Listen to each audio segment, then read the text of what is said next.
Hello everyone, कैसे हैं आप सब। Please like and subscribe my channel.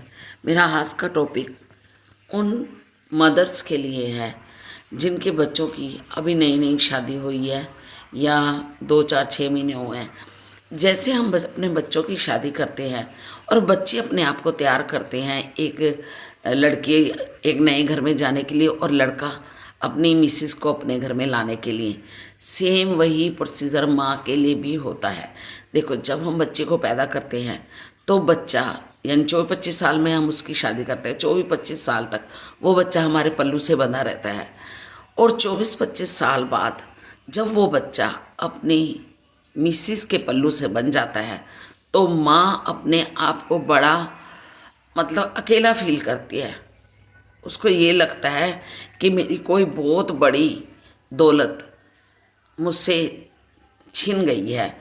या उसकी लड़की के लिए भी उसकी यही फीलिंग होती है, क्योंकि लड़की नेचुरली बात अपने हस्बैंड में मस्त हो जाती है तो अपनी मदर की तरफ ध्यान इतना नहीं दे पाती। तो मदर को ये लगता है कि इतने साल मेरा बच्ची मेरे पास रही और आज मुझसे पूछ के ये बात नहीं करती, ये बात मुझसे पूछ के नहीं करती, क्योंकि उसको पूछने के लिए उसके हस्बैंड मिल जाते हैं। और लड़के को पूछने के लिए, वैसे लड़कों को ऐसे नहीं चाहिए, लड़कों को अपनी मदर को रिस्पेक्ट भी देनी चाहिए। और मैं ये नहीं कहती वो अपनी मिसेस का ध्यान ना रखें, बट उनको अपनी मम्मी को बिल्कुल अनदेखा नहीं करना चाहिए। लड़कों की भी एक गलती है, माँ भी ज़रूरी है ज़िंदगी में, पर कई ऐसे बॉयज़ होते हैं जिनका देखिए नई नई तो कोई चीज़ भी होगी अच्छी ही लगेगी। तो मैं यही रिक्वेस्ट करूँगी हर उस माँ से कि अपने आप को मेंटली तैयार करें इस बात के लिए कि आप अपने बेटे की शादी कर रहे हैं तो उसको नया नया चाव है तो वो अपनी पत्नी की तरफ थोड़ा ज़्यादा ध्यान देगा, उसकी हर बात मानेगा। जब भी वो शादी से पहले कोई भी चीज़ की नीड होती थी तो वह आपको बुलाता था, आपको आवाज़ मारता था। शादी के बाद वो ये सारी फीलिंग्स अपनी पत्नी के साथ करेगा। कोई भी चीज़ की ज़रूरत होगी अपनी पत्नी को आवाज़ देगा। तो माएँ इस बात को दिल पे मत लगाएं।